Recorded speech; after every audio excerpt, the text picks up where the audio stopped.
जय हिंद। आज के सेशन में हम करने वाले हैं क्लास 7 का चैप्टर नंबर 8 पादप में जनन यानी कि रिप्रोडक्शन इन प्लांट्स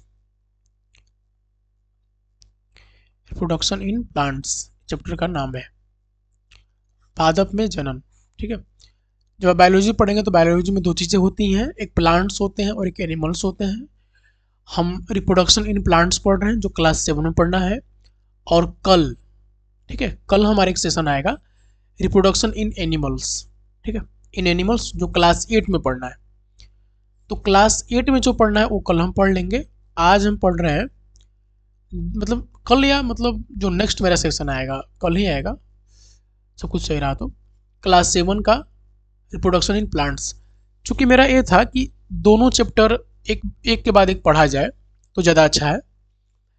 इसी चीज़ को ध्यान में रखकर हमने ऐसा डिसीजन लिया है। ठीक है, अगर आप क्लास 7 में हैं या कोई कॉम्पिटिटिव एग्जाम का प्रिपरेशन करते हैं और आपको सही ढंग से रिप्रोडक्शन इन प्लांट्स पढ़ना है, क्योंकि इससे अच्छा खासा क्वेश्चन बनता है, तो आप इस सेशन के साथ जा सकते हैं।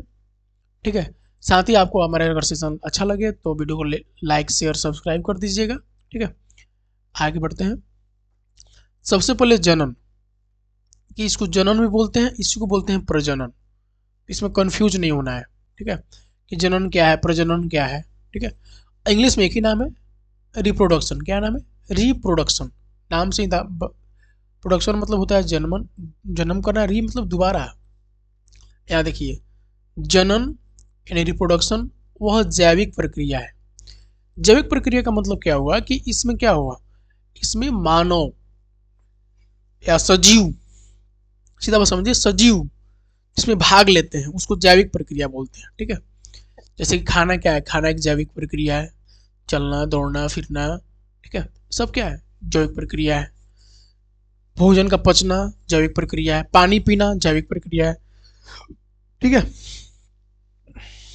वैसे ही क्या है, जनन भी क्या है, जैविक प्रक्रिया है,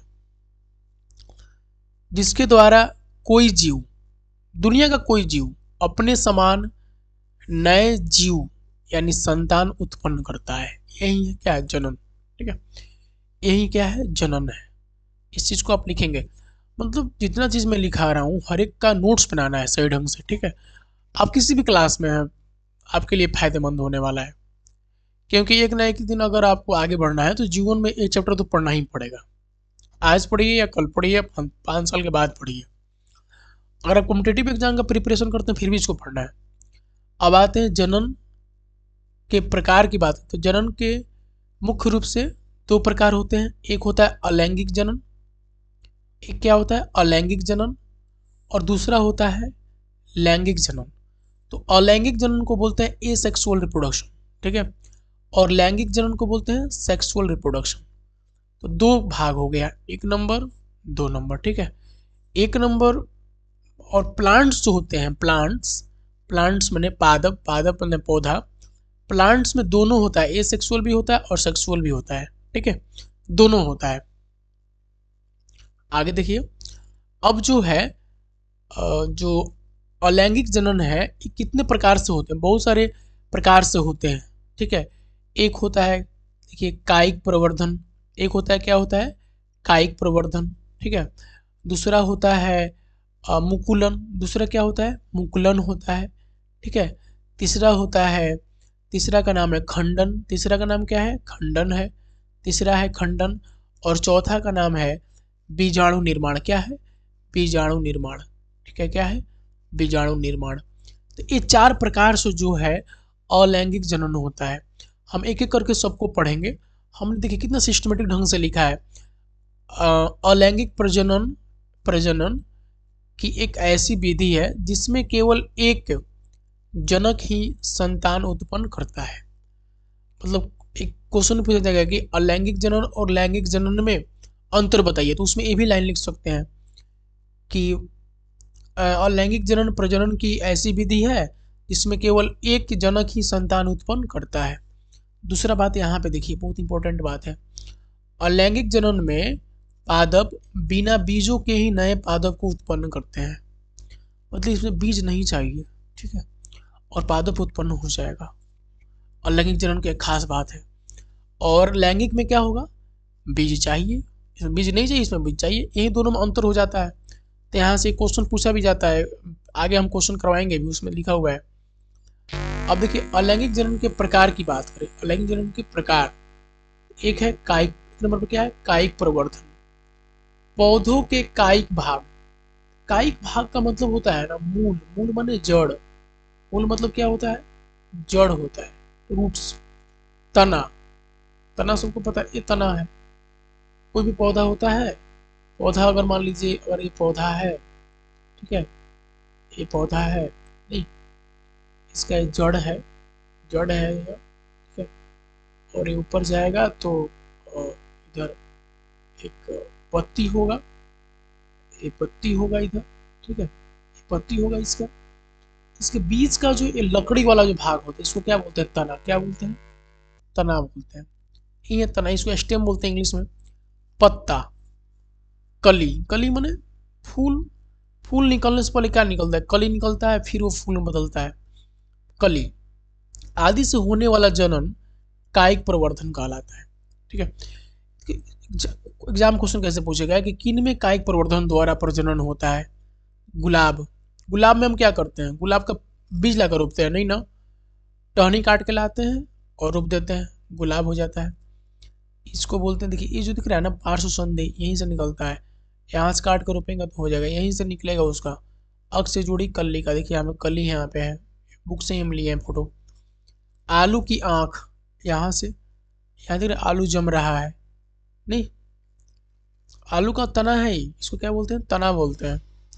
अदरक, देखिए अदरक में देखिए यहाँ से निकल रहा है अदरक से, ठीक है। यहाँ ब्रायोफिल्म, ब्रायोफिल्म को पत्थर चट्टा बोलते हैं, क्या बोलते हैं, पत्थर चट्टा, ठीक है, पत्थर चट्टा होता है। इसमें क्या है, पत्ता में देख रहे हैं, पत्ता में निकल गया कली, अभी जब नीचे गिर जाएगा, पत्ती जब नीचे गिर जाएगा ना, एक पत्ता में से टूट टूट के नीचे गिरेगा, बस जमीन से संपर्क होगा और क्या निकल जाएगा, दूसरा ब्रायोफिल्म, दूसरा पत्थर चट्टा निकल जाएगा। तो तीन हमने चार उदाहरण लिया है, एक हो रहा है तना से, यहाँ भी तना से ही हो रहा है, यहाँ पे जड़ से हो रहा है, और यहाँ पे पत्ता से हो रहा है, ठीक है।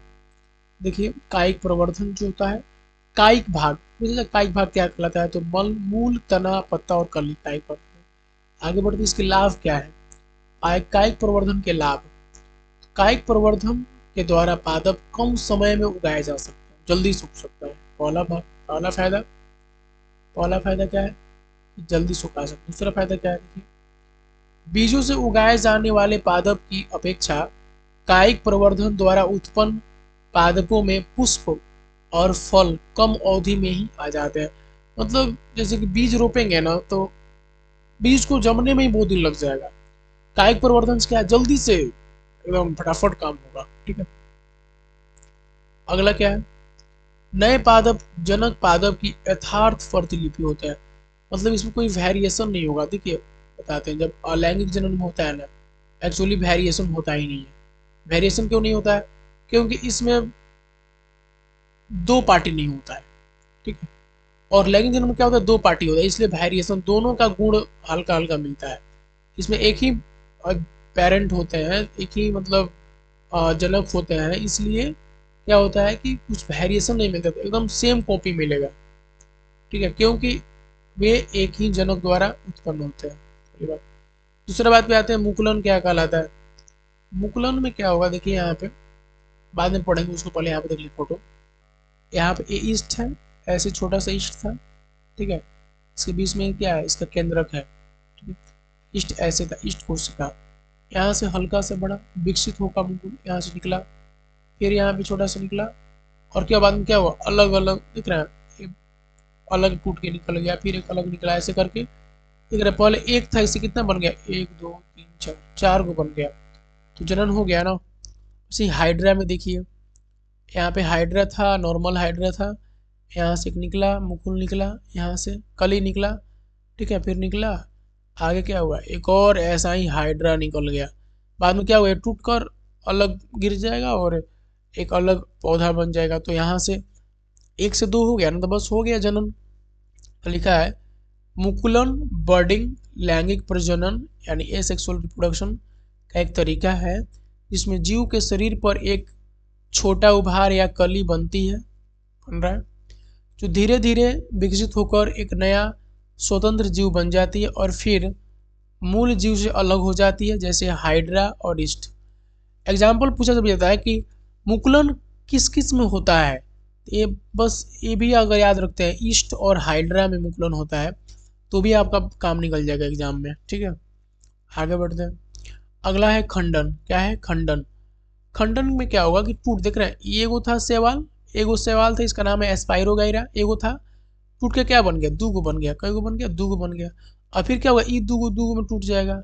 ठीक है, तीन गो में टूट सकता है, ऐसा नहीं है दूगो में टूटेगा, तीन गो में टूट सकता है। ठीक है, तो खंडन को बोलते हैं फ्रेगमेंटेशन। क्या बोलते हैं? फ्रेगमेंटेशन। अलैंगिक प्रजनन यानी यह सेक्सुअल रिप्रोडक्शन का एक तरीका है जहां एक जीव अपने शरीर को कई टुकड़ों में तोड़ लेता है और प्रत्येक टुकड़ा एक पूर्ण नया जीव बन जाता है। ठीक है, क्वेश्चन पूछता है कि ऐसा कौन सा विधि है अलैंगिक जनन का जिसमें क्या होता है, जो पेरेंट होते हैं, पेरेंट यानी जो जनक होता है वो खत्म हो जाता है। ठीक है, अपने संतति को देखकर खत्म होता है। इसी में हो रहा है, देख रहे हैं खत्म नहीं हो गए, दूगो बन गए, एगो टूट के दूगो बने, दूगो डॉटर हो गया ना, इनका बच्चा हो गया ना, एक खत्म हो गया। नहीं, हाइड्रा में थे, हाइड्रा में तेरा ये भी रह रहा है, कहा ये भी रह रहा है, ये भी रह रहा है, ये सब भी रह रहा है, लेकिन इसमें देख रहे हैं खत्म हो जा रहा है। ठीक है, अब आते हैं बीजाणु निर्माण। क्या है बीजाणु निर्माण? बीजाणु निर्माण एक जैविक प्रक्रिया है जिसमें जीव बीजाणु नामक विशिष्ट संरचना उत्पन्न करते हैं। बीजाणु सुरक्षात्मक परतों से घिरी एकल कोशिकाएं होती हैं। ये तब तक निष्क्रिय अवस्था में रह सकती हैं जब तक कि जीवित रहने और प्रजनन के लिए अनुकूल परिस्थितियां उत्पन्न न हो जाए। ठीक है, अनुकूल परिस्थिति जब इनको मिलेगा तब, मतलब अनुकूल का मतलब क्या हुआ कि ये जिसमें इनका जनन होने वाला है, ऐसा अगर स्थिति नहीं मिलेगा, ठीक है, तो ये उसी में रहेंगे ठीक ठाक। बीजाणु निर्माण जीवों को कठोर वातावरण में जीवित रहने, नए स्थानों पर फैलने और अपनी प्रजाति की निरंतरता सुनिश्चित करने में सक्षम बनाता है। ठीक है, क्या होता है इस चीज़ को, मतलब मान लीजिए कि जहाँ पे नहीं है वहाँ भी जा सकते हैं, उड़ कर पहुँच जाते हैं। ठीक है, देखिए यहाँ पे देखिए एक एग्जाम्पल है, कॉक में बीजाणु निर्माण, डबल रोटी में भी बीजाणु निर्माण देखा जाता है। ठीक है, लिखा है बीजाणु अलैंगिक जनन ही करते हैं। प्रत्येक बीजाणु उच्च ताप और निम्न आर्द्रता जैसी प्रतिकूल परिस्थितियों के लिए सहने के लिए सक्षम होते हैं। ठीक है, कॉक जाल यहाँ पे था, बीजाणु धानी है, इसमें अंदर में बीजाणु होता है। ठीक है, यही जब फूट के गिर जाएगा, ठीक है, फूट के जब गिर जाएगा तो क्या हो जाएगा, यहाँ पे ऐसा ही पौधा निकल जाएगा। इसमें देखिए बीजाणु धानी पुंज। फर्न में एग्जाम्पल क्या आएगा, फर्न आएगा, और कवक और फर्न में होता है बीजाणु निर्माण के द्वारा अलैंगिक जनन होता है। एग्जाम्पल बात याद रखना है, एग्जाम्पल फर्न और कवक, एग्जाम्पल बहुत इंपॉर्टेंट है। ठीक है, अगर ये सब बातें आपको याद नहीं भी रहती हैं, अगर आपको ये चीज़ याद है कि कवक और फर्न में बीजाणु निर्माण होता है तो आपको आपका काम निकल जाएगा। ठीक है, और देखिए यहाँ पे बीजाणु है ना, अब ये टूट कर गिरेंगे नीचे और बस पौधा बन जाएगा। अब अगला टॉपिक जो है हमारा लैंगिक जनन। ठीक है, 2 नंबर क्या है, लैंगिक जनन है, इसको क्या बोलते हैं, सेक्सुअल रिप्रोडक्शन बोलते हैं। क्या बोलते हैं, सेक्सुअल रिप्रोडक्शन। ठीक है, इसमें क्या है, लैंगिक जनन में नए पादप बीजों से प्राप्त होते हैं। पहली बात, पुष्प पादप के जनन अंग होते हैं। क्या होते हैं, जनन अंग। क्वेश्चन पूछा जाता है, बहुत इंपॉर्टेंट चीज है, इसको डबल स्टार कीजिए कि पादप के जनन अंग क्या होते हैं, पुष्प होते हैं। क्या होते हैं, पुष्प होते हैं, फूल। अब देखिए, अब 2 प्रकार के होंगे, एक आएगा नर, एक आएगा मादा। ठीक है, नर मतलब मेल, मादा मतलब फीमेल होता है। ठीक है, अब जो नर जनन अंग को बोलते हैं उसको बोलते हैं पुंकेसर। क्या बोलते हैं, पुंकेसर। इंग्लिश में बोलते हैं एस्टेमेन, और जो मादा जनन अंग होता है इसको बोलते हैं स्त्री केसर। क्या बोलते हैं? स्त्री केसर। इंग्लिश से बोलते हैं पिस्टिल। क्या बोलते हैं? पिस्टिल। अब देखिए यहाँ पे हम यहाँ पे इसको लिए हैं फोटो वोटो, ये बुक्स का फोटो है। देखिए ए पुंकेसर है, इसमें दो चीजें आएंगे, कुतंतु, इसको बोलते हैं फिलामेंट। क्या बोलते हैं? फिलामेंट बोलते हैं।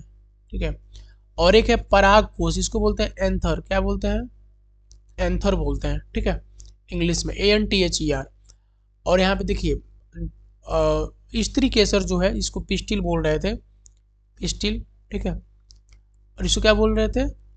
एस्टेमन, STAMEN, एस्टेमन बोल रहे थे। ठीक है, एस्टेमन बोल रहे थे। अब देखिए इसमें क्या होगा, जैसे कि ये चीज़ जो है ऐसे रहता है, ठीक है, ऐसे बना हुआ है, और इसी को खोल कर यहाँ पे दिखाया गया है। इसके अंदर रहता है बीजांड, ये जो छोटा छोटा दिख रहा है ना, छोटा छोटा छोटा डॉट डॉट डॉट डॉट, ये बीजांड है। और इस पूरा को क्या बोलते हैं? अंडाशय। क्या बोलते हैं? अंडाशय। अंडाशय को इंग्लिश में बोलते हैं ओवरी। क्या बोलते हैं? सॉरी यहाँ पे लिख देता हूँ, OVARY, ओवरी। आई बीजांड को बोलते हैं ओव्यूल। क्या बोलते हैं? ओव्यूल। इंग्लिश नाम भी याद रखना इसलिए बता रहा हूँ। ये वर्तिका। ठीक है, वर्तिका को बोलते हैं स्टाइल। क्या बोलते हैं? स्टाइल। ठीक है। और वर्तिकाग्र, वर्तिकाग्र को बोलते हैं वर्तिकाग्र को क्या बोलते हैं? मैं देख लेता हूँ यहाँ पे, एस्टिग्मा। क्या बोलते हैं? एस्टिग्मा। वर्तिकाग्र को बोलते हैं एस्टिग्मा, STIGMA, एस्टिग्मा बोलते हैं। ठीक है, एस्टिग्मा। तो ये चीज़ होता है, ये बस नाम आपको याद रखना है, फोटो देखिए कैसे कैसे याद रखना है। अब यही जो पराग कोश होता है ना, पराग कोश से निकलता है परागकण। क्या निकलता है? परागकण निकलता है। और वही जो परागकण होता है ना, वो आकर वर्तिकाग्र पे गिर जाएगा, और फिर यहाँ से इस पाइप से वर्तिका के द्वारा क्या होगा, ये नीचे आ जाएगा, और फिर यहाँ पे अंडाशय में आके बीजांड से युग्मन कर लेगा, मतलब मिल जाएगा। और फिर वहाँ से क्या होता है, वहाँ से निषेचन हो जाता है, निषेचन की प्रक्रिया होती है, और युग्मनज बनता है। आगे मैं बताऊँगा, पहले मैं इस चीज़ को समझाता हूँ। ठीक है। अब यहाँ पे इसी के लिए हमने एक अलग से अलग फोटो ही ले लिया है। ठीक है, इसी बात को एक फूल में समझाने के लिए। ठीक है, देखिए यहाँ पे ये फूल हो गया, पूरा पूरा फूल है। देखिए ये वाला दिख रहा है, ऐसा वाला यहाँ पे है। देखिए यहाँ पे एक दूसरा कलर ले लेते हैं, ब्लैक ले लेते हैं, ज़्यादा अच्छा रहेगा।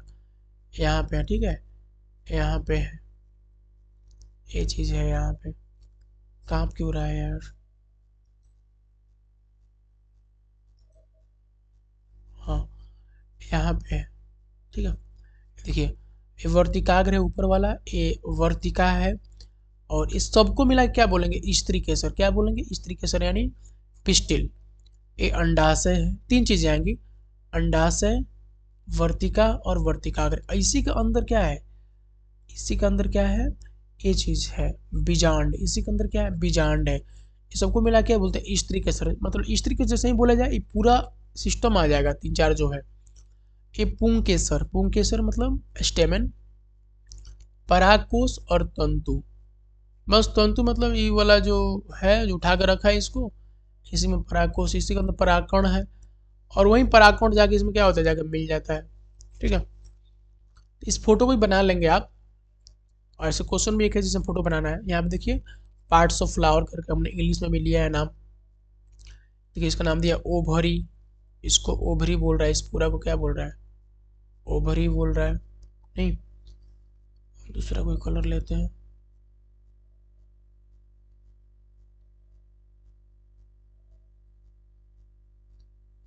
ठीक है, इसको बोल रहा है ओभरी, ओभरी बोल रहा है। नहीं, अब ये जो है ये 2 नंबर, यह जो है इसको बोल रहा है, इसका नाम क्या है? वर्तिका हम लोग बोल रहे थे। क्या इसको क्या बोल रहे थे? इसको बोल रहे थे अंडाशय। ये नाम में बार बार इसलिए बहुत इंपॉर्टेंट है भैया। वर्तिका, इसको क्या बोल रहे थे? वर्तिका। ठीक है, इसको क्या बोल, ऊपर वाला क्या बोलते हैं? वर्तिकाग्र। क्या बोल रहे थे? वर्तिकाग्र। और इसी का नाम क्या था? एस्टिग्मा। क्या नाम था? एस्टिग्मा। देखिए यहाँ पे एस्टिग्मा दिया हुआ है 3 नंबर पे। इसका नाम क्या था? Acetyl, sorry, STYLE, style.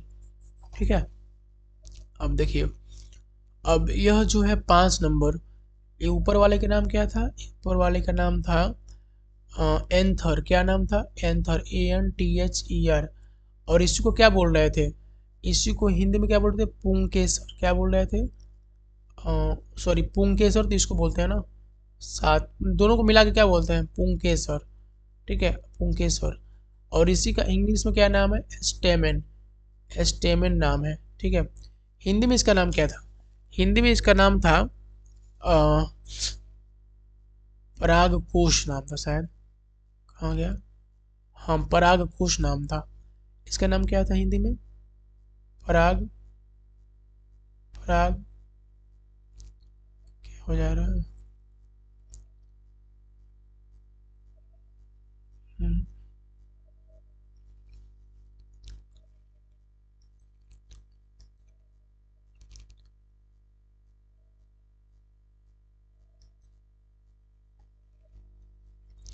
Hindi में इसका नाम है परागकोश।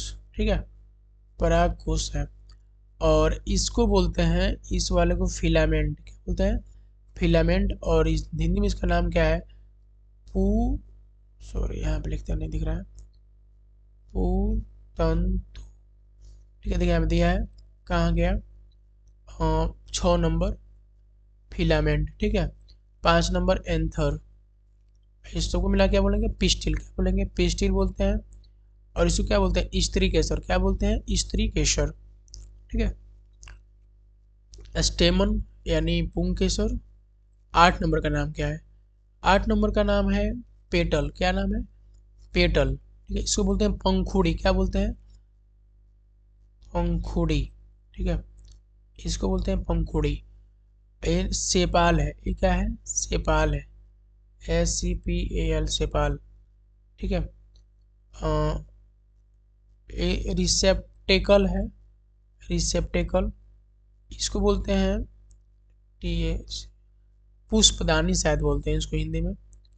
पुष्पदानी बोलते हैं, पुष्प को पकड़े है पूरा तरह में। सेपल का नाम लास्ट बताएंगे। ओव्यूल है ये 10 नंबर, अंदर वाला जो दिख रहा है ये वाला। ठीक है, ओव्यूल है। ओव्यूल, बस आपको नाम याद रखना है। उसको ओव्यूल को बोलते हैं बिजांड। क्या बोलते हैं? बिजांड। चलिए, हमने फूल के पार्ट्स को इतना देर से बताया, 3-4 फोटो लेकर हमने बताया है। ठीक है, इस सेपाल का हिंदी जो है, मैं इधर लिखा हूँ, मैं बार बार हिंदी भूल जाता हूँ इसलिए यहाँ पे लिख रहा हूँ। बाहेदल। क्या नाम है? बाहेदल। सेपाल का नाम क्या है? बाहेदल। क्या नाम है? बाहेदल। सेपाल का नाम है बाहेदल। ठीक है, इसको बोलते हैं दलपुंज। ये पंखुड़ी है। इसको बोलते हैं पुष्पदायी, दलपुंज बोलते हैं शायद इसको। रिसेप्टेकल को बोलते हैं दलपुंज। रिसेप्टेकल को बोलते हैं दल पुष्पासन। दलपुंज किसको बोलते हैं? किसी को नहीं, पुष्पासन बोलते हैं। वही पुष्पदानी बोल रहे थे। पुष्पासन। पुष्पासन, पुष्प पे बैठा है। पुष्पासन। रिसेप्टेकल का नाम क्या है? पुष्पासन। ठीक है, आप लोग के नाम याद रखना, बहुत काम का चीज़ है नाम है। ठीक है, बहुत कंफ्यूज होइएगा, बहुत भूलिएगा, मैं बार बार बता रहा हूँ। इसलिए अच्छा से फिगर उगर बना के देखिए, मैंने आपको लिए मैंने 3-4 फिगर इसीलिए हमने लिया है। ठीक है, इंग्लिश हिंदी हर एक नाम को लिख कर सही ढंग से जो है आप इसको याद कीजिएगा। ठीक है, आगे बढ़ते हैं। पुष्प 2 प्रकार के होते हैं। अब पुष्प के प्रकार का बात करते हैं, तो पुष्प कितने प्रकार के होते हैं? 2 प्रकार के। एक एक लिंगी पुष्प होगा, एक द्विलिंगी पुष्प होगा। ठीक है, अब देखिए क्या लिखा है। ऐसे पुष्प जिनमें जिनमें या तो केवल पुंकेसर अथवा केवल स्त्री केसर, मतलब इसमें फीमेल, या तो फीमेल हो या सिर्फ मेल हो। ठीक है, दोनों में से कोई एक चीज हो उपस्थित होते हैं, एक लिंगी पुष्प कहलाते हैं। उदाहरण के लिए मक्का, पपीता, ककड़ी, खीरा। ये एग्जाम्पल बहुत इंपॉर्टेंट है, तो भैया इसका एग्जाम्पल बहुत इंपॉर्टेंट चीज होता है, याद रखिएगा। मक्का, पपीता, ककड़ी, खीरा। और द्विलिंगी पुष्प होता है कॉम्पिटेटिव एग्जाम वाले के लिए, समझिए कि एकदम जहर चीज है। द्विलिंगी पुष्प है ऐसे पुष्प जिनमें पुंकेसर और स्त्री केसर दोनों होते हैं, द्विलिंगी पुष्प कहलाते हैं। उदाहरण के लिए सरसों, गुलाब, पिटूनिया। सरसों, गुलाब, पिटूनिया क्या है? द्विलिंगी पुष्प है। ठीक है, सरसों हो गया, गुलाब हो गया और पिटूनिया हो गया। ये द्विलिंगी पुष्प है। इसमें क्या होगा, पुंकेसर भी होगा, ठीक है, और स्त्री केसर होगा। पुंकेसर को इंग्लिश में क्या बोलते हैं, स्टेमन। स्त्री केसर को पिस्टिल। ये भी याद रख, हमेशा चलते चलना है, ठीक है। आगे नोट देकर क्या लिखा, बहुत अच्छा बात। नर और मादा एक लिंगी पुष्प दोनों एक ही पादप पर उपस्थित हो सकते हैं, ठीक है। नर और मादा एक लिंगी पुष्प दोनों एक ही पादप पर उपस्थित हो सकते हैं। इसी हमने एनसीईआरटी से कट पेस्ट लगाया है, ठीक है। हमें एनसीईआरटी बेस्ड नहीं पढ़ा रहा हूँ, क्योंकि एनसीईआरटी बुक ही पढ़ा रहा हूँ मैं, सीधी बात समझिए। नर युग्मकों का निर्माण परागकोश में उपस्थित परागकण करते हैं। कौन करता है, परागकण करता है। कहाँ रहता है, परागकोश यानी एंथर में रहता है। मादा युग्मक अथवा अंड का निर्माण बीजांड में होता है। कहाँ होता है, बीजांड में। अगला बात, लैंगिक जनन में नर और मादा युग्मकों के युग्मन, युग्मन माने मिलना, युग्मन माने मिलना से युग्मनज यानी जाइगोट बनता है। मतलब जब नर युग्मक और मादा युग्मक दोनों जब मिलेगा तो क्या बनेगा, युग्मनज बनेगा। और इस मिलने को क्या बोलते हैं, युग्मन बोलते हैं, ठीक है। और इस माने मिलने को बायोलॉजी में युग्मन बोल रहा है, ठीक है, बात समझिए। और ये जो पूरा प्रक्रिया है, जिस प्रक्रिया के तहत ये लोग मिल रहा है, उसको क्या बोलते हैं, फर्टिलाइजेशन या निषेचन। आगे बताएंगे, आगे आइए क्या लिखा है देखते हैं यहाँ पे। पराग कणों का परागकोश से पुष्प के वर्तिकाग्र पर स्थानांतरण परागण कहलाता है, यानी पॉलिनेशन कहलाता है, ठीक है। क्वेश्चन पूछता है कि परागण क्या होता है, तो पराग कणों का परागकोश से, ठीक है। देखिए ई है परागकोश, ई परागकोश है, यहाँ से परागकण निकला और वर्तिकाग्र पर जाके चढ़ गया, ठीक है। क्या बन गया, इस प्रोसेस को क्या बोलते हैं, इस प्रोसेस जो बना, जो प्रक्रिया है, इसको क्या बोलते हैं, परागण बोलते हैं। क्या बोलते हैं, परागण, ठीक है। जैसे कि इसी फूल पे चढ़ गया तो स्वपरागण, अपने ही फूल पे चढ़ गया तो स्वपरागण, और दूसरा फूल पे चढ़ गया तो पर परागण। क्या कहते हैं, पर परागण, ठीक है। यहाँ पर नीचे दिया स्वपरागण, पर परागण, ठीक है। यदि, अब इसी बात को यहाँ लिख दिया गया है, यदि परागकण उसी पुष्प के वर्तिकाग्र पर गिरते हैं इसे स्वपरागण कहते हैं। जब पुष्प के परागकण उसी पादप माने इसी तरीका का पौधा पे किसी अन्य पुष्प के वर्तिकाग्र पर गिरते हैं तो इसे क्या कहते हैं, पर परागण कहते हैं। ये भी क्वेश्चन पूछता है कि स्वपरागण और पर परागण में अंतर बताइए, ये दोनों डिफिनेशन लिख दीजिए, आंसर खत्म। क्या, आगे आते हैं। निषेचन क्या है, निषेचन को ही बोलते हैं फर्टिलाइजेशन। क्या बोलते हैं, फर्टिलाइजेशन बोलते हैं, ठीक है। बहुत काम का चीज है कि क्या लिखा है, नर तथा मादा युग्मकों के युग्मन संयोग द्वारा बनी कोशिका युग्मनज कहलाती है। दोनों जो मिलकर जो कोशिका बना वो क्या कहलाता है, युग्मनज कहलाता है। युग्मनज बनाने के लिए नर और मादा युग्मकों के युग्मन का प्रक्रम निषेचन कहलाता है। यानी युग्मन, यानी कि युग्मनज बनाने के लिए जिस प्रक्रम का उपयोग होता है, ठीक है, वो क्या कहलाता है, वो कहलाता है निषेचन। क्या कहलाता है, निषेचन, ठीक है। और जो है युग्मनज युग्मनज जो है, ठीक है, युग्मनज जो है, युग्मनज भ्रूण में विकसित हो सकता है, होता है, और वहीं युग्मनज क्या बन जाता है, बाद में बच्चा बन जाता है, फोर्टस बन जाता है, ठीक है। और उसी को भ्रूण कह रहा है। यहाँ देखिए अंड कोशिका है या युग्मनज निर्माण है, युग्मनज बनना शुरू हो गया, ठीक है। बाद में ही क्या हो जाएगा, बढ़ के फल बन जाएगा, ठीक है। ये पराग नलिका है, यहीं से आ गया अंकुरित होता पराग कण यहाँ पे जो है। अब देखिए बस आपको ध्यान का रखना है, निषेचन क्या है, निषेचन एक प्रक्रिया है, ठीक है, जिसमें क्या होता है, नर और मादा युग्मक का युग्मन होता है। क्या होता है, युग्मन होता है, ठीक है, यही निषेचन कहलाता है।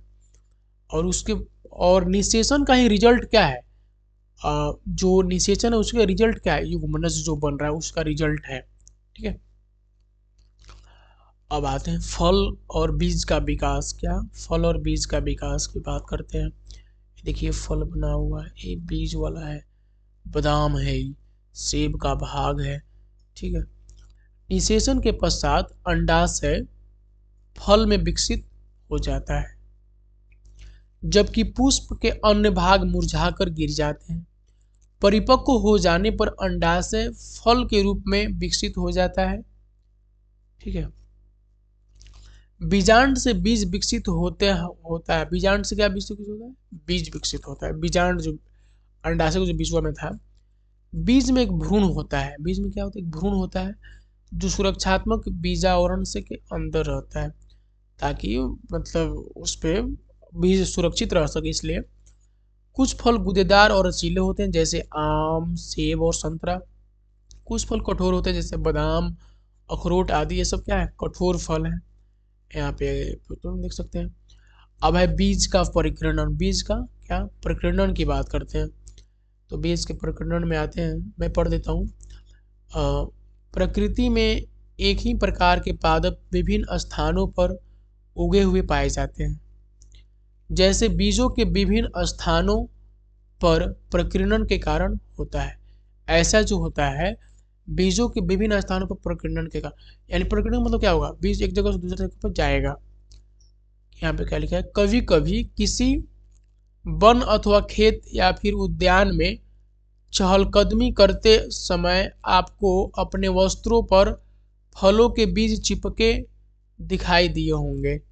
क्या आपने कभी ये जानने का प्रयास किया है कि ये बीज आपके वस्त्रों पर कैसे चिपक जाते हैं? कल्पना कीजिए कि किसी पादप के सभी बीज एक ही स्थान पर गिरकर वहीं उग आए, क्या होगा फिर? आपके विचार में इस परिस्थिति में क्या होगा? पादप के नवोद भीदों नए उगे पौधे के बीच धूप, जल, खनिजों और स्थान के लिए गंभीर स्पर्धा होगी।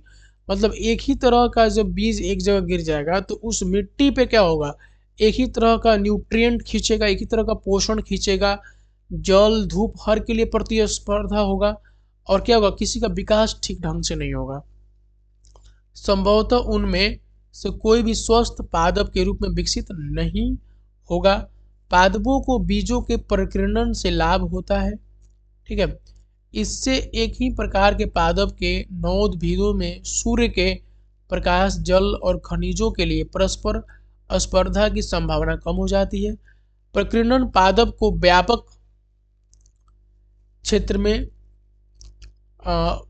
वितरित होने में सहायक होता है, ताकि वे नए आवासों में अपना पकड़ बनाने में समर्थ हो सके। यहाँ पे देखिए फोटो दिया है, सहजन, ड्रमस्टिक इसको बोलते हैं। और बी नंबर है द्विफल यानी मैपिल। द्विफल है, ठीक है, मैपिल। याद रखना, ये एग्जाम्पल याद रखिएगा। मैं एग्जाम्पल पे बहुत फोकस कर रहा हूँ, आज देख रहे होंगे आप। लिखा है प्रकृति में पादप के फलों और बीजों का प्रकीर्णन पवन, जल और जंतुओं द्वारा होता है। ये पूछा जाएगा कि किसके द्वारा होता है प्रकीर्णन, तो पवन, जल और जंतुओं द्वारा होता है, ठीक है। ये चीज सहजन यानी ड्रामस्टिक तथा द्विफल मैपिल जैसे पादप के पंख युक्त बीज, भैया इनके बीज में पंख होता है, किसमें? सहजन में और मैपिल यानी द्विफल में। पंखयुक्त बीज घासों के हल्के बीज अथवा आक यानी मदार, मदार देखिए यहाँ पे दिया है 2 नंबर, आक यानी मदार, रोमयुक्त बीज, ठीक है। रोमयुक्त बीज पूछेगा कि रोमयुक्त बीज किसमें होता है, तो आक में, मदार में। सूरजमुखी के रोमयुक्त फल, क्या? रोमयुक्त फल पवन के साथ उड़कर सुदूर स्थानों तक चले जाते हैं।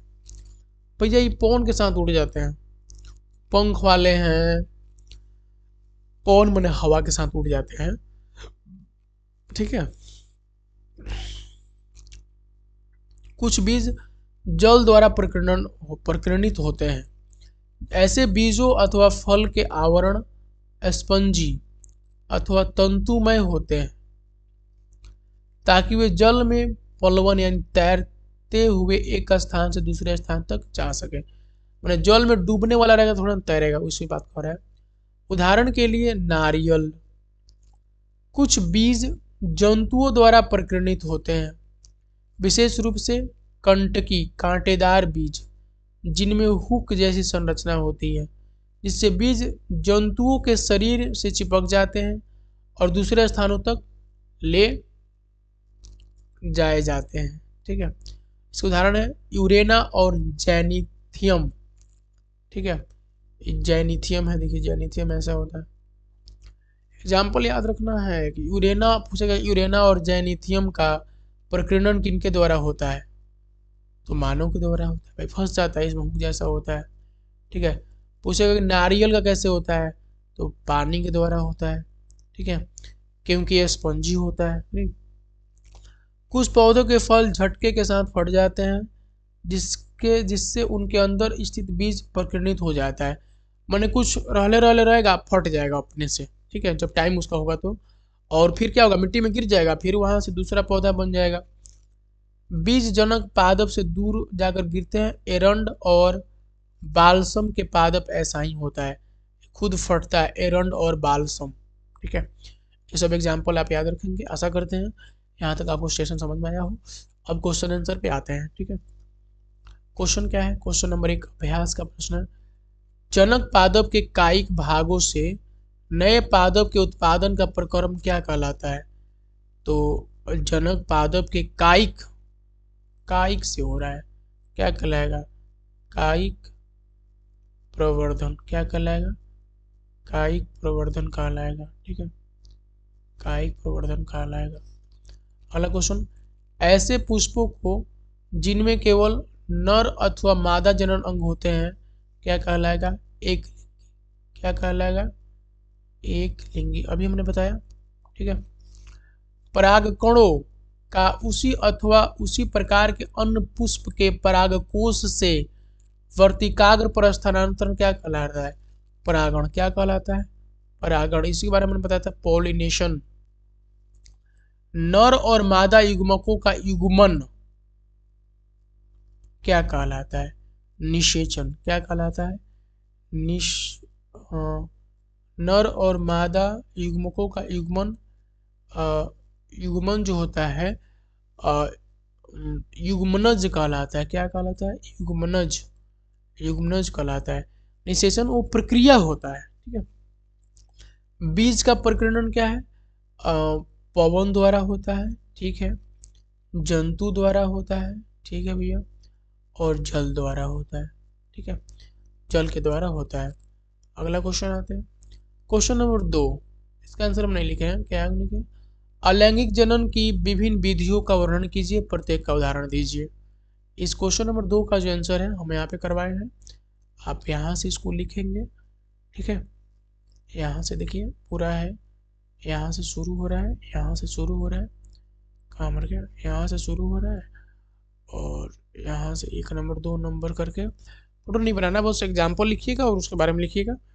यहाँ से 4 तक। ठीक है, 4 तक इसके एग्जाम्पल जरूर लिखिएगा, ये नाम फोटो मत बनाइएगा, लेकिन नाम जरूर लिखिएगा। यहाँ तक हो गया 2 नंबर का आंसर। अब आते हैं 3 नंबर पे। 3 नंबर क्या दिया हुआ है, इसलिए लिख लें 3 नंबर, कलर चेंज कर लेते हैं, रेड ले लेते हैं। पादपों में लैंगिक जनन के प्रक्रम को समझाइए। हम लोग किए भी हैं, तो आंसर देखते हैं। पादपों में लैंगिक जनन नर एवं मादा युग्मक क्रमशः पुंकेसर एवं, क्रमशः का मतलब हुआ ना कि पहले इसके बारे में लिखेंगे, नर वाला पुंकेसर और मादा वाला स्त्री केसर के मिलने से होता है, जिसमें परागकोश से परागकण वायु, पक्षी, जल या किसी अन्य प्रकार से पुष्प के वर्तिकाग्र पर स्थानांतरित होता है एवं वर्तिका द्वारा अंडाशय में चला जाता है। उसके बाद युग्मनज निषेचन प्रक्रम द्वारा बनता है एवं युग्मनज भ्रूण में विकसित हो जाता है। ठीक है, खत्म बचा, हमने शॉर्ट में सब बात लिख दिया। क्वेश्चन नंबर 4, क्वेश्चन नंबर 4 पे आते हैं। क्वेश्चन नंबर 4 जो है क्या कहता है, अलैंगिक और लैंगिक जनन के बीच प्रमुख अंतर बताना है। क्या बताना, अंतर बताना है। देखिए क्या लिखा हुआ है, लिखा है कि अलैंगिक जनन में पादप बिना बीज के ही नए पादप, फिर फंसने लगा, बिना बीज के ही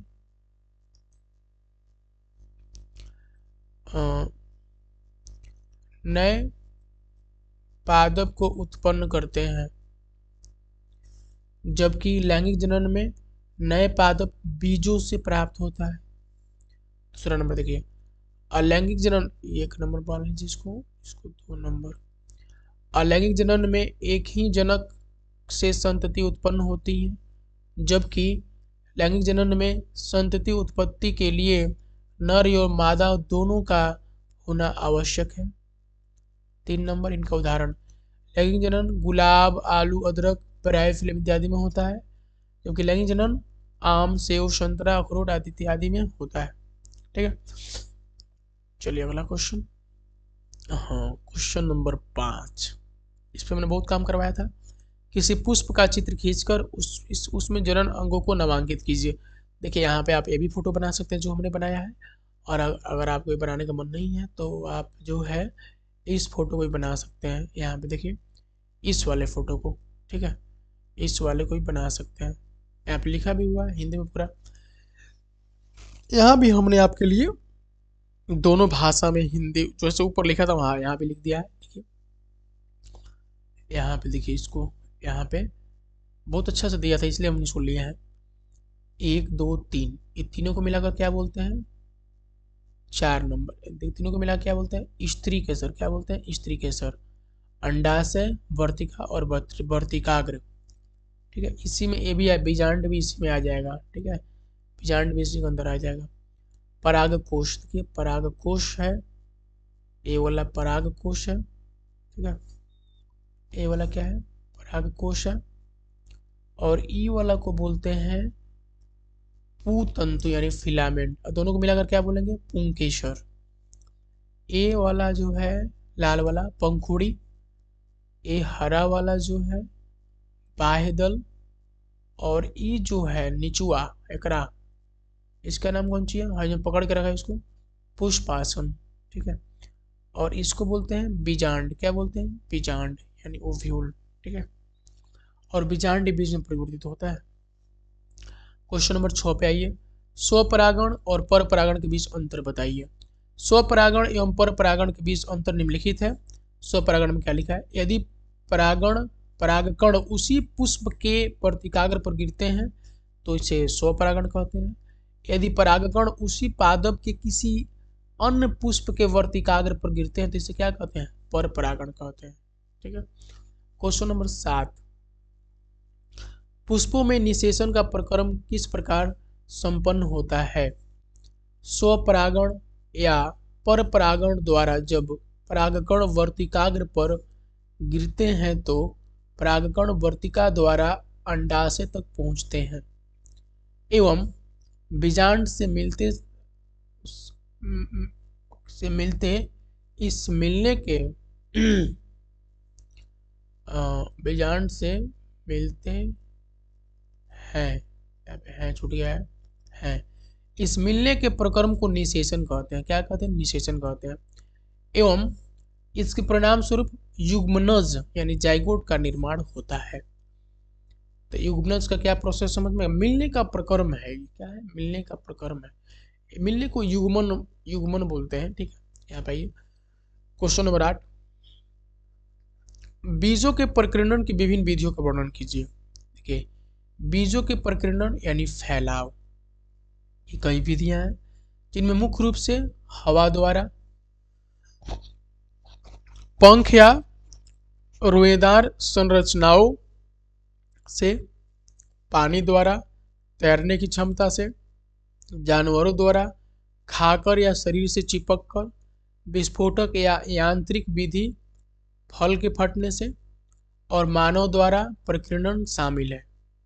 ठीक है, जो बीजों को मूल पौधों से दूर नए स्थानों पर पहुंचाते हैं ताकि प्रतिस्पर्धा कम हो और नए पौधे उग सके। अब आते हैं क्वेश्चन नंबर 9 पे। यहाँ पे मिलान करना है, तो कली या मुकुल का न्याय किससे होगा? ईस्ट से होगा। आंख किस में रहता था? आलू में।